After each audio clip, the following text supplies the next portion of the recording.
You see this? This is the M1 Abrams, the god of tanks, heavy, unbreakable, and the heart of the U.S. Army for 40 years. But in the late 90s, the Pentagon decided to betray it.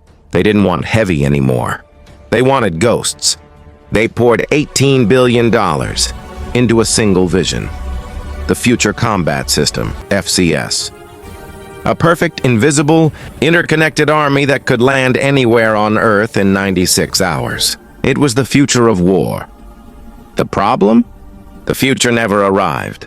This is the story of the greatest, most expensive military flop in American history, and why the chaos of its failure is still shaping the battles fought today. The hyper-network dream 045-230. After the Cold War, the U.S. Army had a mobility problem. Their gear was too heavy, too slow. FCS was the answer. It wasn't just a new tank. It was a new nervous system for the entire Army. The core concept was network-centric warfare. Everything from the rifle of a grunt to the satellite overhead was supposed to be talking to everything else. Imagine a light six-wheeled vehicle sees an enemy position, instantly relays that data across the network, and a non-line-of-sight cannon, a kind of networked artillery, eliminates the threat before the soldiers even know they were targeted. The Army promised a fleet of manned ground vehicles, light, modular, and air transportable, and a swarm of robotic vehicles, UGVs, that would lead the charge. This was the dream sold by defense giants, Boeing and SAC. But the price tag was already becoming a nightmare. The cost and the crisis, 230-445. The ambition was too big. The technology was too young. As the program dragged on, 3 fatal flaws emerged, draining the Pentagon's budget. Flaw 1, the weight of innovation. The networked software became a monster of complexity, growing lines of code that refused to cooperate. Every piece of tech was perpetually in the development phase. Flaw 2, the $92 billion question. By the mid-2000s, analysts were warning the total lifecycle cost could balloon to nearly $100 billion. This was financial suicide. Flaw 3, the lethal lie of light armor. FCS vehicles were light for transport, but this made them death traps in actual combat.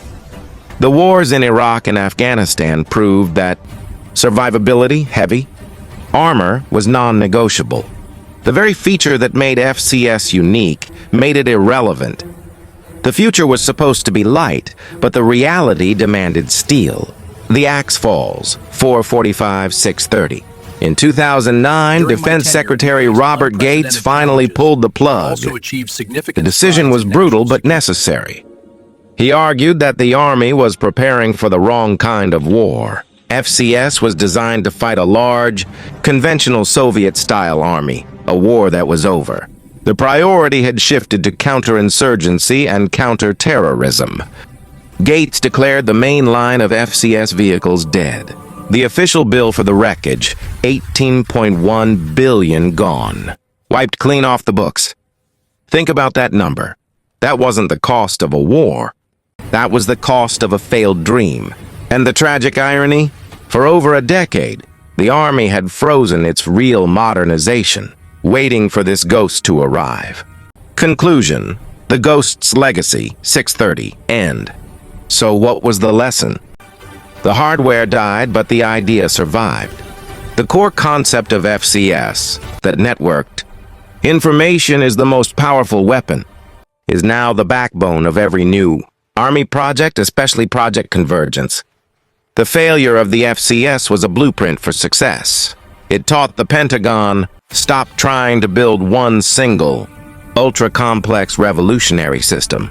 Instead, invest in evolutionary, smaller, interconnected pieces. From the ashes of the FCS, the U.S. military learned its most expensive lesson. You cannot buy the future by simply throwing money at an immature idea. You have to build it, one survivable step at a time.